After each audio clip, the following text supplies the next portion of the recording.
Hello everyone. Today we talk about how to fix the app of SoulChill. We will go to settings, then we click on apps. After that we will search the app SoulChill and we click. Then we will on force stop. After that we will go to storage.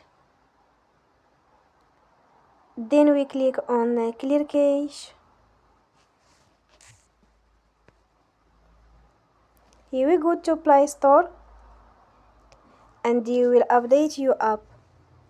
Don't forget to support us by like and subscribe.